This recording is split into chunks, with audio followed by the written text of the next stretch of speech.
Hello दोस्तों, आपका short wife study के अंदर स्वागत है। मैं आज आपके लिए लेकर आई हूँ सिसोदिया वंश का चैप्टर, जो अपने पिछली क्लास के अंदर थोड़ा बहुत डिस्कस किया था। बात करें अपने रतन सिंह की, जो कि मतलब पद्मिनी का पति था। उसी टाइम की बात है जब 1303 के अंदर मेवाड़ का प्रथम साका हुआ था, जो अलाउद्दीन खिलजी ने आक्रमण किया था चित्तौड़गढ़ दुर्ग पर। उस दुर्ग के अंदर मतलब रतन सिंह और उनके दो सेनापति गोराबदल मारे जाते हैं और साथ में उसकी पत्नी जोर कर लेती है। बाकी लेडीज़ भी साथ मतलब आग में मर जाती है। ये बात थी 1303 की, अगस्त 1303 की। उसके बाद आता है खिज्र खान, जो अलाउद्दीन खिलजी का पुत्र होता है।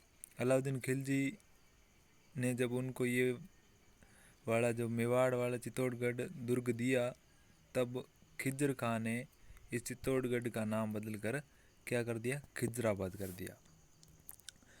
बाद में खिजराबाद को पता चलता है कि अलाउद्दीन खिलजी है वो क्या हो जाता है, बीमार हो जाता है और वापस बुलाता है खिज्र खां को। कहाँ? अपने दिल्ली, जहाँ वो शासन कर रहा होता है।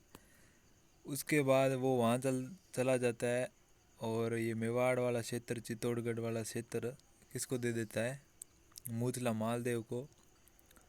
फिर मूचला मालदेव का पुत्र आता है जय सिंह, जिसको शॉर्ट में जय शाह बोला जाता है। साथ में बता दूं मैं आपको, इधर सिसोदा गांव के अंदर बात करें, लक्ष्मण सिंह का पुत्र आता है अरी सिंह, अरी सिंह का पुत्र आता है हमीर देव सिसोदिया। 1326 की बात है, जिसमें वो जय सिंह जो कौन होता है, लक्ष्मण सिंह का नहीं, मूचला मालदेव का पुत्र होता है। उस पर क्या करता है, अटैक करता है, आक्रमण करता है। उसके दौरान हमीर देव सिसोदिया की क्या होती है, जीत होती है। उस जीत के साथ हमीर देव सिसोदिया सिसोदिया वंश का क्या करते हैं, स्थापना करते हैं। इसलिए हमीर सिसोदिया को सिसोदिया वंश का संस्थापक बोला जाता है। अब आज अपने पढ़ने वाले हैं हमीर देव सिसोदिया के बारे में, जिन्हें मेवाड़ का क्या बोला जाता है, उद्धारक बोला जाता है। क्या बोला जाता है, मेवाड़ का उद्धारक। इंपॉर्टेंट बात है, क्वेश्चन पूछा जाता है। फिर अगर बात अपने करें, क्योंकि इनको मेवाड़ उद्धारक इसलिए बोला गया है क्योंकि जब अलाउद्दीन खिलजी के पास चित्तौड़गढ़ दुर्ग चला जाता है, वो वापस लेने का काम कौन करता है, हमीर सिसोदिया। इनके जो कार्यकाल की बात करें, वो होता है 1326 से 1364 ईस्वी तक। दूसरी बात करें विजय स्तंभ की, महाराणा कुंभा द्वारा निर्मित विजय स्तंभ जो 9 मंजिलों का है, जिसकी 9वीं मंजिल पर कीर्ति स्तंभ पर स्थिति है। उसमें क्या लिखा गया है इन हमीर सिसोदिया के बारे में, तो बात करें उनके ऊपर लिखा गया है विषम घाटी पंचानन, जिसका अर्थ है विषम परिस्थिति के अंदर शेर के समान अडिग रहने वाला व्यक्ति। अर्थात हमीर देव सिसोदिया की जो तुलना है वो एक शेर से की गई है। किसमें, विजय स्तंभ की 9वीं मंजिल कीर्ति स्तंभ परिस्थिति में। बात करें तीसरी, महाराणा कुंभा द्वारा रचित ग्रंथ अर्थात टीका आता है, जिसके बारे में आपको थोड़ा सा बता दूं। महाराणा कुंभा द्वारा जयदेव की पुस्तक गीत गोविंद पर एक टिक्का लिखा गया है, जिसे रसिक प्रिय कहा गया है। यही रसिक प्रिय महाराणा कुंभा द्वारा रचना इसकी की गई है। इसमें हमीरदेव सिसोदिया को क्या बोला गया है, वीर राजा। दो बात इंपॉर्टेंट है, एक विषम घाटी पंचानन, दूसरा है रसिक प्रिया। ये दोनों चीज़ें इंपॉर्टेंट है। रसिक प्रिया के अंदर इन्हें वीर राजा की उपाधि दी गई है। नेक्स्ट बात करें, हमीर सिसोदिया ने चित्तौड़गढ़ के अंदर एक मंदिर का निर्माण कराया है। बात याद रखनी है आपको, इंपॉर्टेंट बात है, अन्नपूर्णा मंदिर। फिर बात आती है दिल्ली सल्तनत की। दिल्ली सल्तनत के अंदर पहला वंश आता है गुलाम वंश 1206 से 1290। फिर आता है खिलजी वंश 1290 से 1320। तुगलक वंश की बात करें तो 1320 से 1444 तक रहता है। गयासुद्दीन तुगलक तुगलक वंश के संस्थापक होते हैं, जिनका कार्यकाल होता है 1320 से 1325। 1325 के बाद मोहम्मद बिन तुगलक जो कि दिल्ली के अंदर शासन करता है, उस टाइम की बात है। उसी टाइम इनके जो समकालीन आते हैं अमीर देव सिसोदिया आते हैं। मेवाड़ में अमीर देव सिसोदिया होते हैं और दिल्ली में मोहम्मद बिन तुगलक होते हैं। इनके बीच युद्ध होता है, जिस स्थान पर होता है उस स्थान का नाम आता है सिंगोली। सिंगोली नामक स्थान होने के कारण इस युद्ध का भी नाम क्या पड़ गया, सिंगोली युद्ध। फिर इस युद्ध के अंदर मेवाड़ के शासक हमीर देव सिसोदिया की क्या होती है, जीत होती है। ये बात थी अपने हमीर देव सिसोदिया की, जिसमें इम्पोर्टेंट बात है मेवाड़ का उद्धारक हमीर देव सिसोदिया को बोला जाता है। विषम घाटी पंचानन कीर्ति स्तंभ प्रशस्ति के अंदर इसको बोला गया है। महाराणा कुंभा द्वारा रचित ग्रंथ रसिक प्रिया के अंदर इन्हें वीर राजा की उपाधि दी गई है। और चित्तौड़गढ़ में एक मंदिर का निर्माण कराया गया है, उस मंदिर को क्या बोलते हैं, अन्नपूर्णा मंदिर। फिर मोहम्मद बिन तुगलक और हमीर सिसोदिया के बीच युद्ध होता है। जिस स्थान पर ये युद्ध होता है उस स्थान को क्या बोला गया है, सिंगोली। इसलिए इस युद्ध का नाम भी क्या पड़ जाता है, सिंगोली युद्ध। बात करें नेक्स्ट, अगला शासक आता है मेवाड़ में सिसोदिया वंश के अंदर क्षेत्र सिंह, जिसे खेता सिंह भी बोला जाता है। इन दोनों का आप याद ऐसे भी कर सकते हैं, जैसे अपने क्षेत्रपाल जो स्थानीय लोक देवता होते हैं, जिन्हें अपने क्षेत्रपाल भी बोलते हैं और क्षेत्रपाल भी बोलते हैं। इसलिए आप ऐसे इसको अटैचमेंट करके याद कर सकते हो कि क्षेत्र सिंह अर्थात खेत सिंह, खेता सिंह। इनका कार्यकाल आता है 1364 से 1382 ईस्वी तक बात करें तो। फिर इनकी बात एक इम्पोर्टेंट एक ही बात है, इनके टाइम बूंदी के जो समकालीन जो राजा हुए वो थे लाल सिंह। इन्हीं लाल सिंह ने इनके साथ युद्ध किया। इस युद्ध के दौरान इन क्षेत्र सिंह अर्थात खेता सिंह की क्या हो जाती है, डेथ हो जाती है। क्षेत्र सिंह के 2 दासी पुत्र हुए, जिनमें एक आता चाचा एक आता मेरा। इन्हीं चाचा मेरा आगे चलकर राणा मोक्कल की क्या करते हैं, हत्या करते हैं। राणा मोक्कल राणा लाखा के पुत्र अर्थात मोक्कल महाराणा कुंभा के पिता भी हैं। ये बात आपने अपने अगले पॉइंट में पढ़ेंगे। अगली बात आती है राणा लाखा। बात करें राणा लाखा की तो 1382 ईस्वी से 1421 ईस्वी तक इनका कार्यकाल रहता है। बात करें राणा लाखा के टाइम ही समकालीन इनके हुए मारवाड़ के वो हुए राव चुंडा।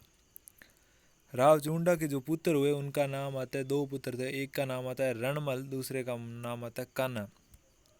इनकी पत्नी का नाम, राव चुंडा की पत्नी का नाम है किशोरी कंवर, और रणमल की जो बहन है उनका नाम आता है हंसा बाई।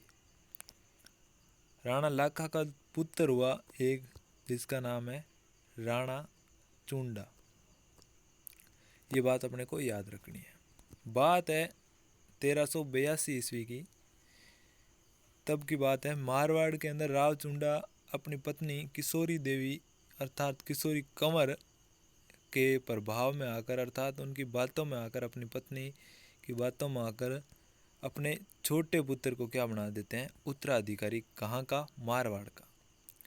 तो बड़े पुत्र को थोड़ी परेशानी होती है, वो थोड़ा नाराज होता है और सोचता है यार मैं बड़ा हूँ, मेरे को बनाया नहीं मारवाड़ का उत्तराधिकारी और मेरे छोटे भाई को बना दिया। तो वो एक तरकीब लगाता है और अपनी सिस्टर अर्थात बहन हंसाबाई का विवाह राणा लाखा का पुत्र राणा चुंडा से करवाना चाहता है, जो कि मेवाड़ के क्या हैं, शासक हैं। तो रणमल यहाँ से रिश्ता भेजता है कहाँ, मेवाड़ के अंदर। और उस रिश्ता होना तो होता है राणा लाखा के पुत्र राणा चुंडा के साथ, लेकिन ये हो किसके साथ जाता है, राणा लाखा के साथ। अर्थात लाखा खुद मतलब इस अवस्था में मतलब बूढ़ा है, मरने वाला है। लेकिन हंसाबाई को जब ये बात पता चलती है तो हंसाबाई एक शर्त रखती है। उस शर्त के अंतर्गत वो एक बात बोलती है कि मैं शादी तो उसके साथ कर लूँगी, लेकिन एक मेरी शर्त है।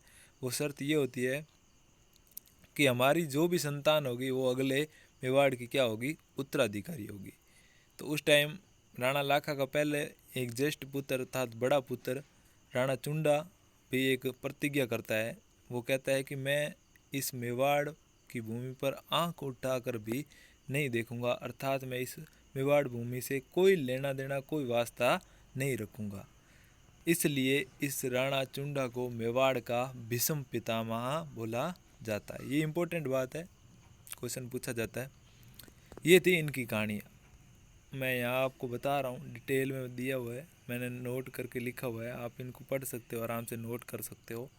मैंने अपने कहानी के रूप में आपको बताया है ताकि आपको याद हो सके। स्क्रीनशॉट ले लेना आराम से।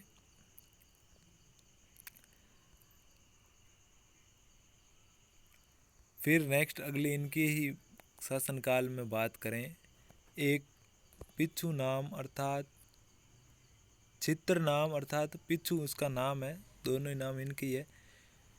चित्र अर्थात पिच्छू नाम का एक बंजारा था, उन्होंने क्या किया, उदयपुर के अंदर पिछोला झील का निर्माण करवाया। इसी पिछोला झील के किनारे एक जगत मंदिर है। इस जगत मंदिर का निर्माण किसने करवाया था दोस्तों, जगत सिंह फर्स्ट ने। नेक्स्ट बात करें, इसी के किनारे एक चीज़ और है, जगत निवास, उसका निर्माण कराया था जगत सिंह सेकंड ने।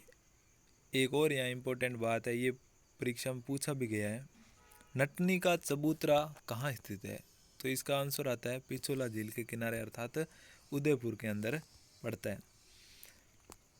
ये इंपॉर्टेंट बात यहाँ तक की आती है। उसके बाद एक और इम्पोर्टेंट बात है कि इन्हीं राणा लाखा के टाइम जावर उदयपुर के अंदर चांदी की क्या मिली है, खान मिली है, अर्थात इसके साथ साथ जहाँ चांदी मिलती है तो सीसा और जस्ता भी मिलना संभव है, इसलिए वहाँ जस्ता और सीसा वो भी मिलते हैं।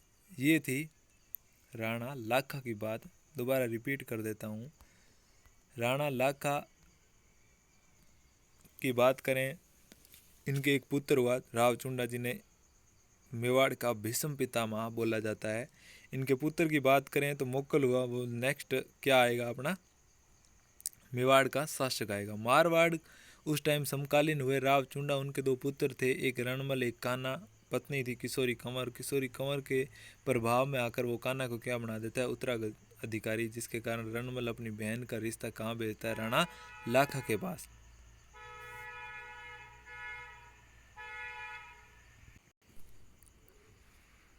ये कहानी आती है अपने पूरी इस राणा लाखा की।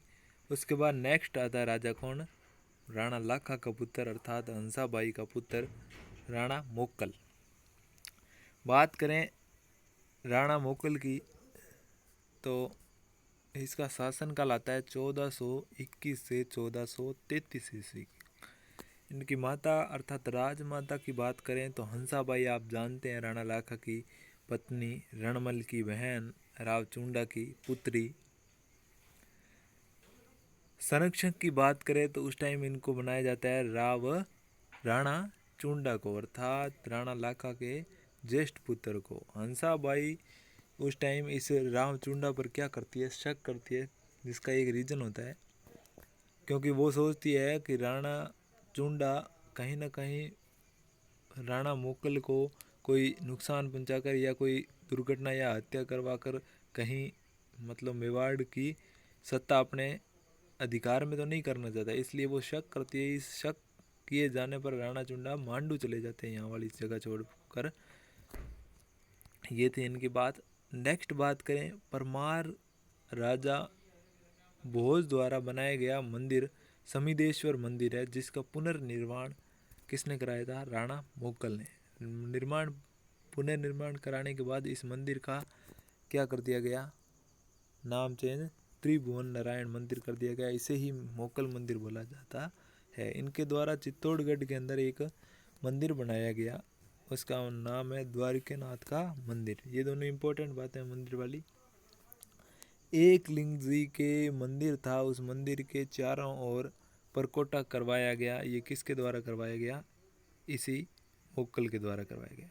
1433 ईस्वी के अंदर गुजरात का एक शासक हुआ, कौन, अहमद शाह मेवाड़ पर क्या करता है, आक्रमण करता है।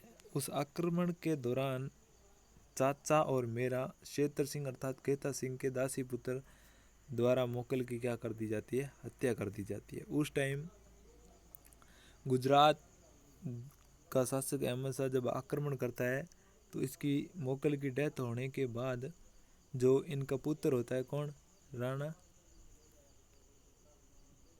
महाराणा कुंभा, जो सौभाग्यवती का पुत्र होता है, और इनकी जो एक और पत्नी होती है जिसका नाम कमलावती होती है, जो इसी अहमद शाह के साथ क्या करती है, आक्रमण करती है, सामना करती है।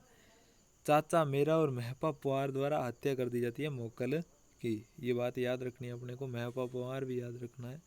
चित्तौड़गढ़ दुर्ग में कुंभा को भेज दिया जाता है जिससे वो सुरक्षित रह जाता है। नेक्स्ट अपने पढ़ेंगे महाराणा कुंभा, जो इम्पोर्टेंट है, सबसे ज़्यादा इम्पोर्टेंट महाराणा कुंभा है। महाराणा कुंभा के शासनकाल की बात करें तो 1433 से 1468 ईस्वी तक। इनके उपाधियों की बात करें तो अपने ये महाराणा कुंभा की ये बात वो अपने कल करेंगे, क्योंकि अपने आज थोड़ा थोड़ा करेंगे और बढ़िया याद हो जाए। तो मैं आपको लास्ट में एक बात कहना चाहूँगा, चैनल को ज़्यादा से ज़्यादा सब्सक्राइब करो, लाइक करो, कमेंट करो, और कोई भी समस्या है तो बताओ हमें, और ज़्यादा से ज़्यादा शेयर करो।